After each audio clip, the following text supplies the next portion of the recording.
Good morning, everybody. That's on, and the lights are down. I'm not quite the father of the house here, especially with John Mallet and Ros in the audience, but I have had the honour of being asked to perform for Brian and Anna for the best part of 40 years. And these get-togethers have always been very, very precious to me as bringing together colleagues from the trade, collectors, museums, from both sides of the pond, and from our friends across a smaller piece of water in what I shall persist in calling the rest of Europe.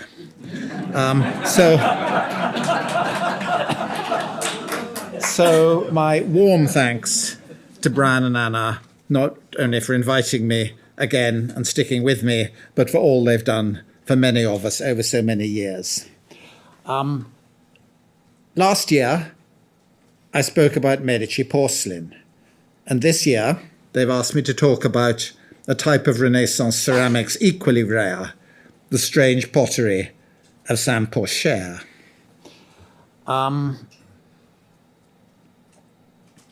It's appropriate, I think, to two of the themes in the title of this year's conference, in that it's certainly precious and it is certainly mysterious. As you'll hear, whether it is beautiful is something on which opinions over the years have differed. It's nearly, I should confess, 30 years since I did any serious work that I would venture to hope could be described as cutting edge on Saint-Porchaire, but I thank my old friend Thierry Crépin-Leblond, director of the Musée de la Renaissance at Écouen, for helping me update myself on the work that has been discovered and written since in France and America, and indeed on the work that is still going on in France. No, you're not in the wrong lecture.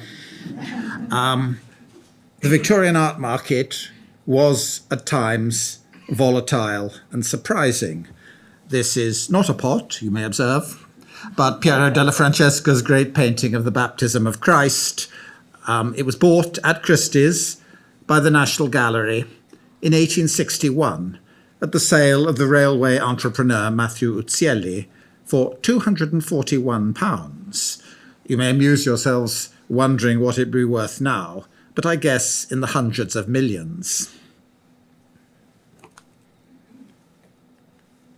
3 years later, the South Kensington Museum, what we now know as the V&A, of course, paid £750 for the candlestick on your right, although it was known, I think, to be restored. So you could have got 3 large Pieros for the price of a damaged candlestick. The price did indeed cause some raised eyebrows. One writer in the press called it a costly trifle, a price so monstrous that few people would believe it on hearsay evidence. As John Charles Robinson, the great creator of the V&A's Renaissance collections, wrote in 1862, the pecuniary value of the specimens has attained to a fabulous ratio, very far indeed beyond that of any other variety of decorative pottery. There were reasons for this collecting furore, which especially involved the Paris and London branches of the Rothschild family. One reason was simple rarity. There are under 70 intact and genuine examples known. I see that I wrote under 80 in the puff for this talk, but what's intact and what's genuine are endlessly subject to a degree of debate. Another factor, so let us say there are under 70. Another factor, which was both effect and cause of the market's obsession, was the publication in 1861 of an unprecedentedly magnificent chromolithographed corpus of known examples published by the Paris dealers Henri and Carl Delange, on your left. As you see, the term used at the time on their title page was Faïence de Henri II et de Diane de Poitiers, stressing the romantic association with King Henry II, King of France from 1547 to 1559, and his glamorous mistress, Diane de Poitiers, underneath. Furthermore, the very mysteriousness of this ware, because no example is signed or dated, contributed to its fascination. It was called, in 1860, Le Phénix et le Sphinx de la curiosité, the phoenix for its rarity, the sphinx for its mysteriousness. I'll now show you a bit of an anthology of the main forms. We've seen one candlestick, the V&A one, already. On the left is one now in the National Gallery in Washington. In the middle, the one in the Petit Palais in Paris. That has the arms and initials of Anne de Montmorency, Grand Master and Constable of France, and the French Renaissance's principal patron of ceramic art. And the form of the coronet, you won't be able to see it in this slide, allows it to be dated before 1551, when Montmorency was raised from the rank of baron to that of duke. The one on the left is in the National Gallery of Art, and I shall come back to it. The one at Narford was sold at the great fountain sale, and much deplored fountain sale, in 1884 for £3,500. So that's a five-fold increase since South Kensington purchased its notoriously expensive examples 20 years before. Ewers. They're among the grandest examples of this pottery, probably mostly originally paired with basins for hand washing in the manner of Renaissance silver. The ones in Edinburgh and Cleveland, far left and far right, are similar, except that one handle has a helmeted figure and the other unhelmeted.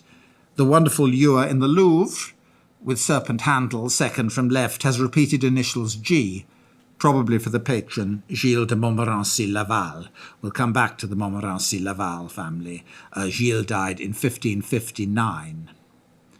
The ewer second from right, again of a form related to contemporary silver, has the arms of Françoise, wife of Claude Gouffier, Lord of Warren, and we'll come back to the Gouffiers and Warren again too later.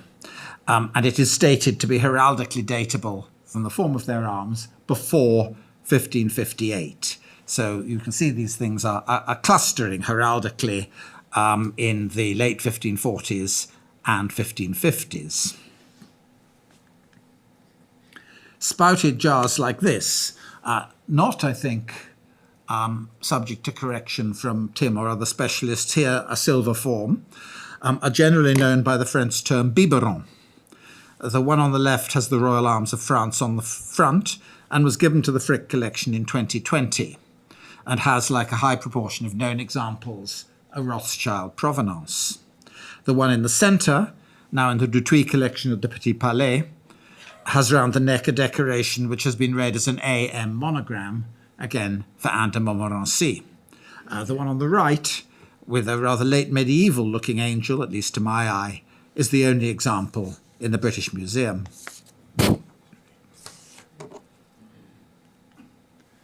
The dish, bought by South Kensington in 1857, is the only piece of this form.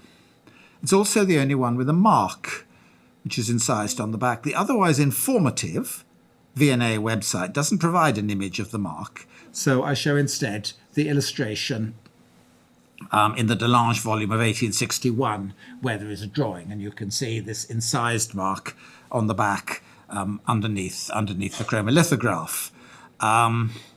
No convincing interpretation, I have to say, of this mark has ever been made. It looks to be more like the kind of what we now call merchant's marks, rather than anything specifically heraldic or legible as any kind of initials. The V&A website states that the armorials are those of Guillaume Gouffier of Warren, as used before 1547.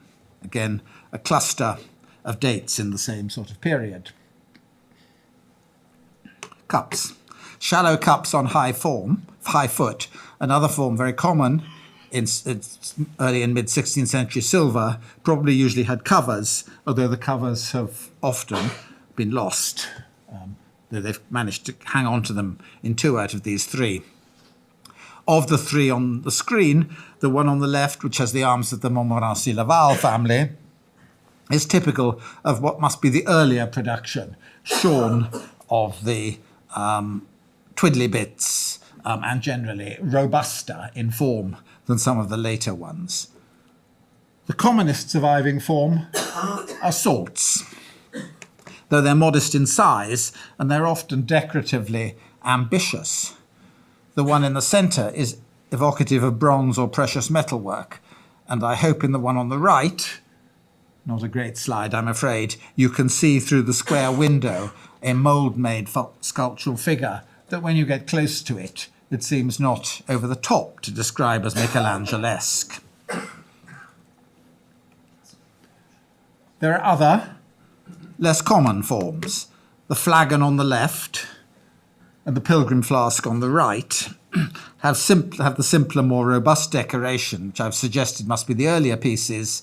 The unique mortar-like object in the centre is unlike anything else, and I'm not quite sure what it was used for or what kind of functional object it was meant to evoke. It was called already in the 19th century a mortier à cire, and I'm not quite sure what that means. Perhaps my French colleagues can help me with that later on. There is nothing in earlier ceramics, in France or elsewhere, like these objects. The clay is a white clay, almost a pipe clay, and hardly vitrified at all. W.B. Honey, one-time keeper of ceramics and glass at the V&A, described it as so soft and lacking in resonance as scarcely to deserve the name of pottery. The clay shrinks very little in firing, and the lead glaze that covers the body tends to crackle on the surface because its shrinkage is greater than that of the body. The outcome is extremely fragile and can never have been intended for regular use as opposed to display. Here again is the candlestick in the National Gallery of Art, which I catalogued for them back in the late 1980s. The groundbreaking technical report in that volume of the National Gallery catalogued by gallery conservator Shelley Sturman described it as one of the most complex examples of ceramic construction in existence. You will hardly believe what follows, but Shelley noted that it is constructed in 9 thrown sections with more than 130 separately formed parts. The surface decoration on these pieces is made by impressing with moulds or stamps, but not into the assembled object, as you might think. Instead, the potter rolled out a thin layer of clay and impressed the decoration into it, like a pancake, then filled the indentations with a darker coloured clay, in paste form, not in liquid form. This decorated skin was then applied to the thrown or assembled vessel, and then further mould-made appliques added. So here is the fragment of a cup at Sèvres, and you can see top left that the top layer, what I call the skin, has come away, and what you can see is the scratching of the surface of, as it were, the inner body of the piece, so that it would keying it for the application of the skin, and so they come out quite they're visible as quite separate here. On the right is a detail of a cup in the Met, and if you look at the body of the cup down the centre, you can see a notable lack of lining up of the decoration, because this was rolled out into a pancake and then applied to an assembled cup. Now, usually these slightly unhappy junctions are covered with an applique, but on this occasion it's not, so you can see very clearly how it is made. Here is, I'll come back to this later, but here is a fragment of a large oval dish and a mould from which the object was made. And this mould on the right, or one very like it, was used to create the female profile on the inside of this cup, the lid of this cup in the V&A. Now, this technique owes nothing to any previous ceramics, certainly not to Italian painted maiolica, and, as I said, it seems decidedly unceramic. The use of moulds to make medieval inlaid floor tiles in France and England might be cited as, of course, sort of precedent for some of the surface decoration, but it's miles away in sophistication and virtuosity. Some French writers have claimed this white-bodied pottery as a kind of proto-creamware, so a French invention, nothing to do with Staffordshire, but that doesn't seem a useful approach. This stuff is so sui generis and so complex that it seems likely to have been made by a single man or small group of artisans working together over a limited period of time, probably mainly on commission rather than for offering on the open market. Now, I've used the word unceramic once or twice. The stylistic parallels and prototypes for this pottery are mainly in media other than ceramics, and in general, they go back to Italian sources. Here's the National Gallery candlestick again, and here is a Paduan bronze candlestick of the middle of the 16th century. And I hope you'll agree that they're strikingly alike, both in the use of applied human figures, the garlands, the grotesque heads in concave brackets towards the bottom, but above all, in the sophisticated transition between a triangular rhythm at the bottom and a circular one towards the top.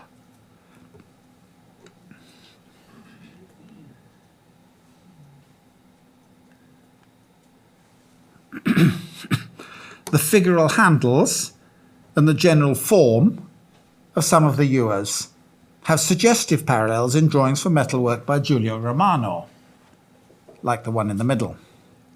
And in the engraving on your right, itself inspired by Giulio's designs by the Italian printmaker Enea Vico. The inscription on the engraving, interestingly, is Romae ab antiquo repertum, which you can roughly translate as based on an antique model found in Rome. This is very unlikely to be true for the engraving, but it makes clear that objects of this form were seen in the Renaissance as all'antica. Such figural handles turn up in various luxury media. Here are examples of the same sort of idea in silver gilt, a ewer of 1554, and a rock crystal ewer with silver gilt mounts. The marvellous ewer in the Louvre with its serpent handles, which was once in the Magnac collection in England, is so close to this engraving by Enea Vico that the potter may have had the engraving in front of him. Once again, Vico makes a dodgy claim that his design is after the antique.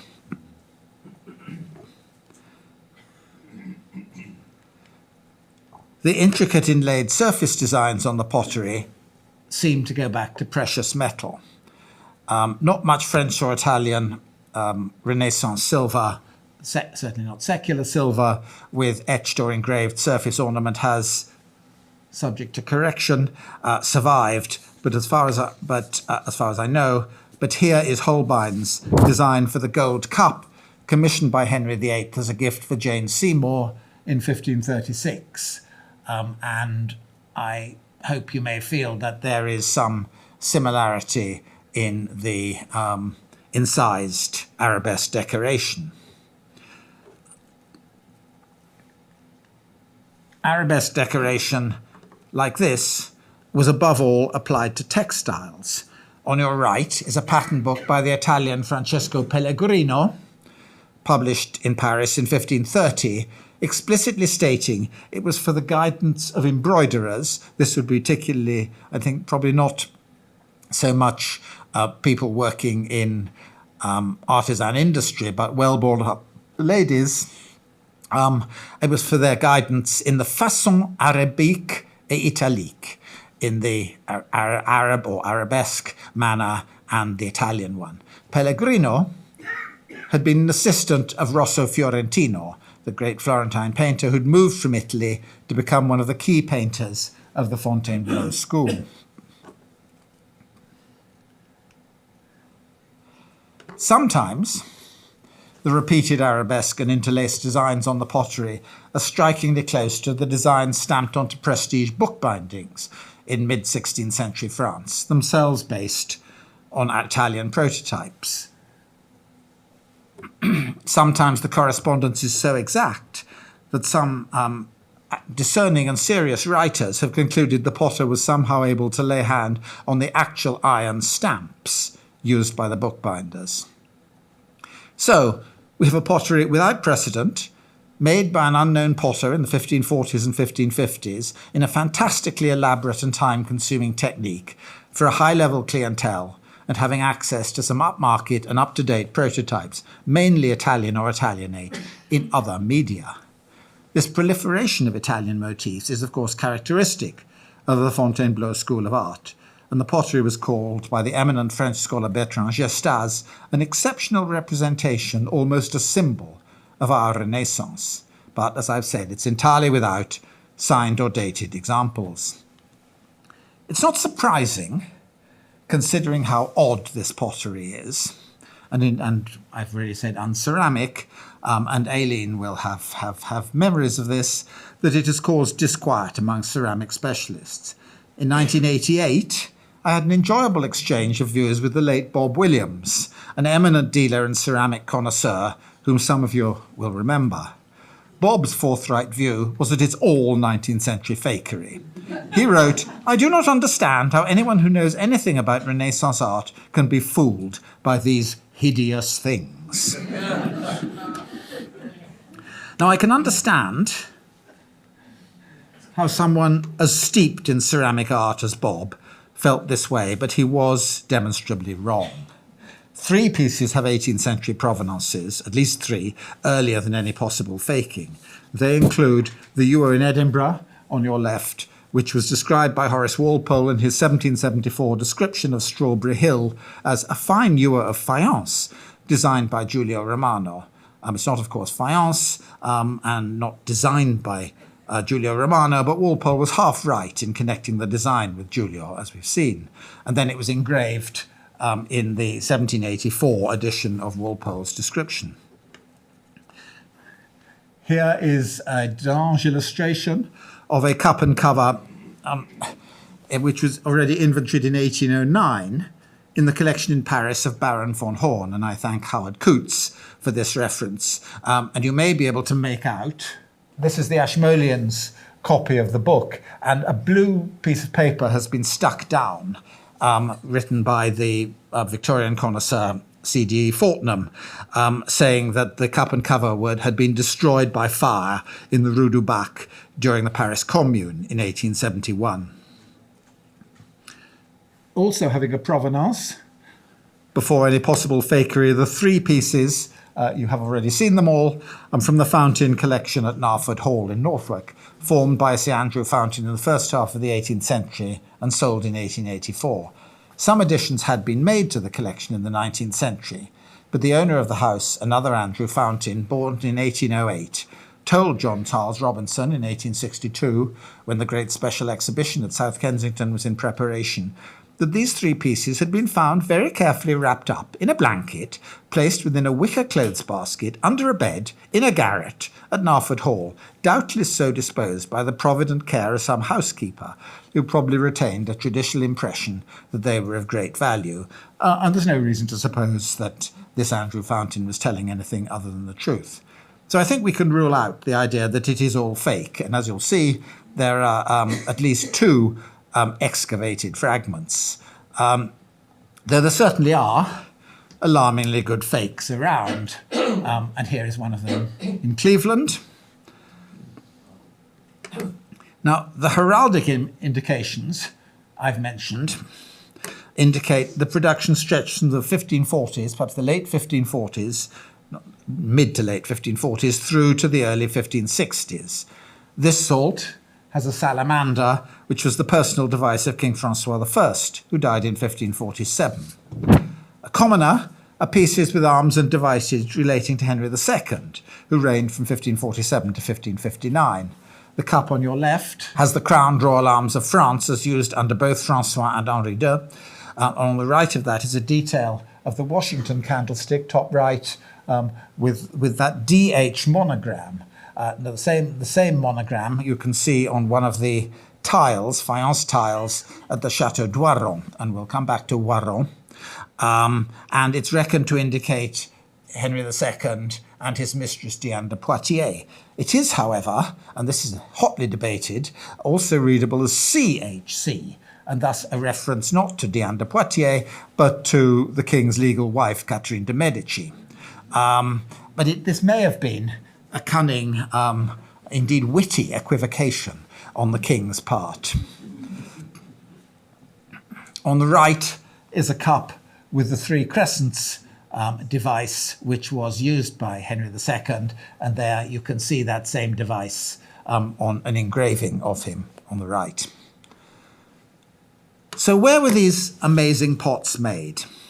19th century theories included an attribution to the Italian sculptor Girolamo della Robbia, who worked for Francois I, and to a workshop patronized by the Gouffier family at Oiron.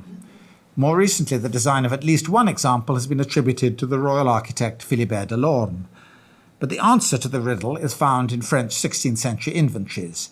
In 1542, quite early, an inventory of the property of François de la Trémouille at his chateau at Thouars included 2 coupes de terre de Saint-Porchaire and a box 2 foot long containing 2 salières de Saint-Porchaire.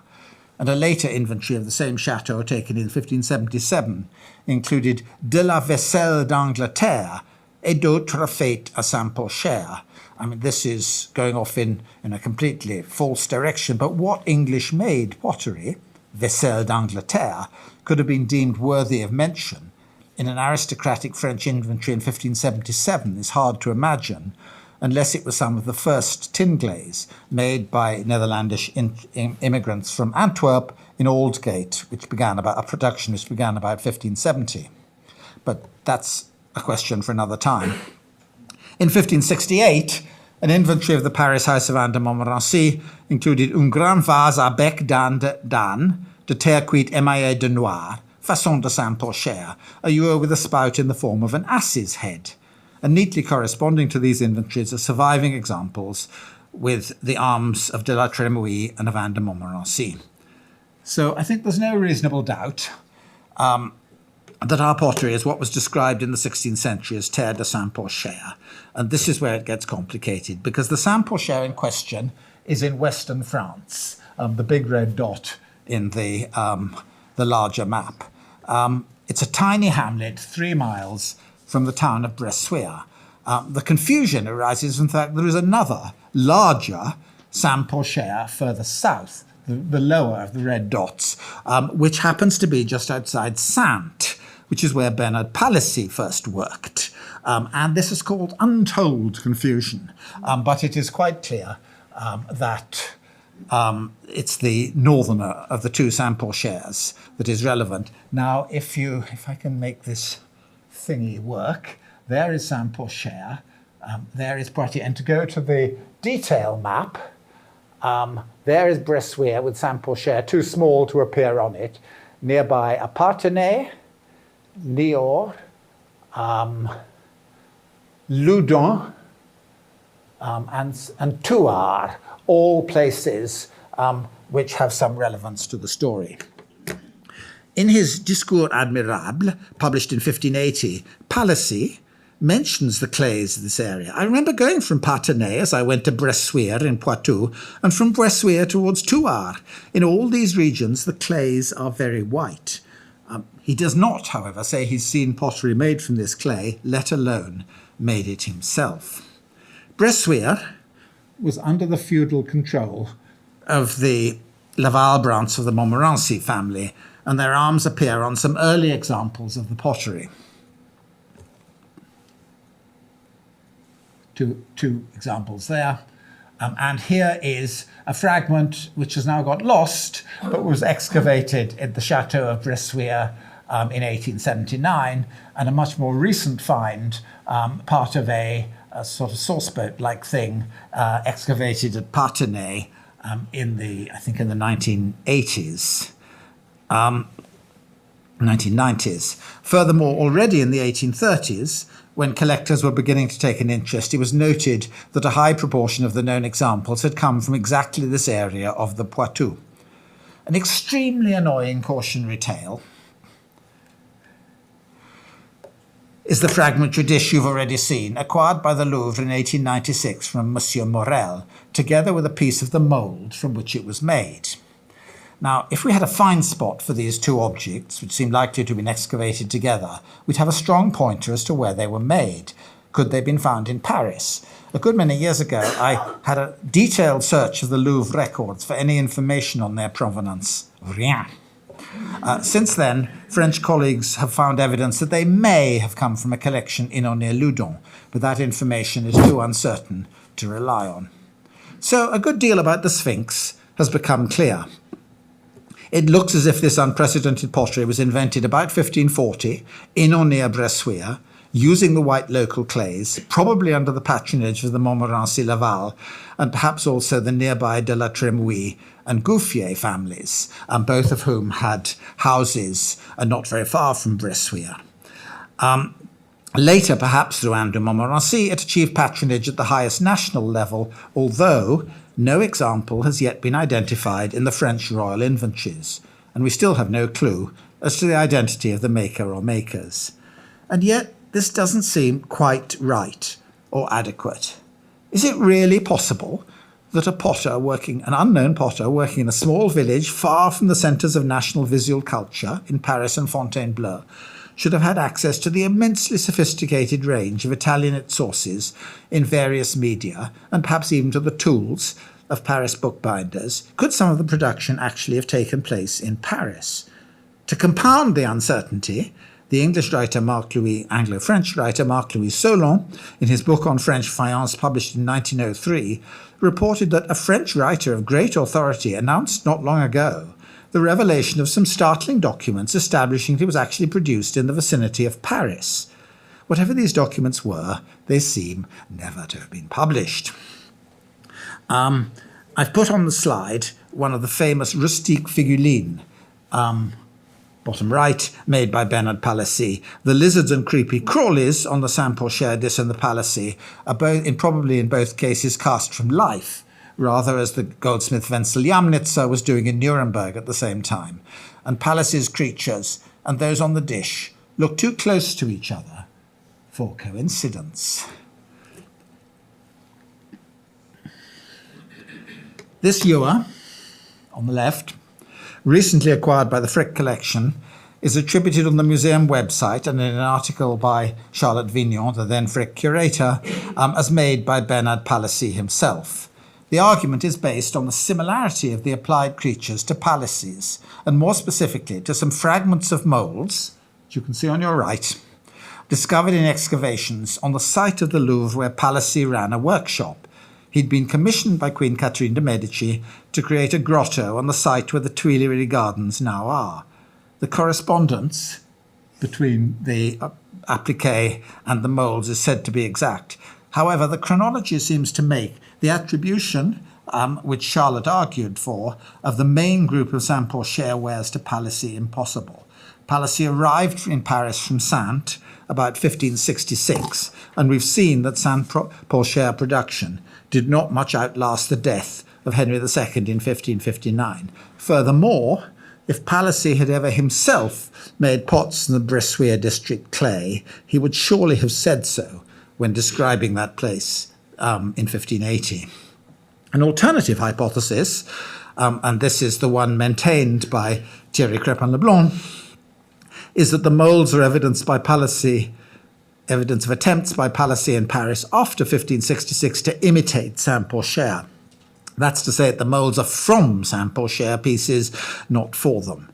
It seems a tortuous explanation, but it may be right. I've never had the opportunity to study the material from the Louvre excavations directly, so it would be foolish of me to try and form a judgment. More work needed. Colleagues in Paris have currently in hand a programme of scientific analysis, which I hope will tell us at least whether some or all of the clays used on Saint-Porchaire pottery are indeed from the Bressuire district. We should remember, however, that a potter's clay can be and was transported round, sometimes long distances. And if the clays, for instance, we heard earlier about the porcelain clay from Vicenza. I mean, that same clay was used by porcelain workers quite a long way from Vicenza already in the 16th century. So if the clays are proved all to be from the area of Saint-Porchaire, that doesn't prove that the kilns were always there. So I hope to have convinced you that this, whether or not you think it beautiful, I think this is a completely wonderful object. This chapter in French ceramic history, without precedent and without direct sequel, is what 16th century inventors call terre de Saint-Porchaire or façon de Saint-Porchaire, and that all or many of the surviving examples were made in that place. But how a potter in this tiny provincial village gained access to the amazing array of fashionable design models in other media, what the relationship was this production over time to the royal court in Paris, and above all who the potter was or potters remain unexplained. So this Sphinx has still to give up some of her secrets. Thank you.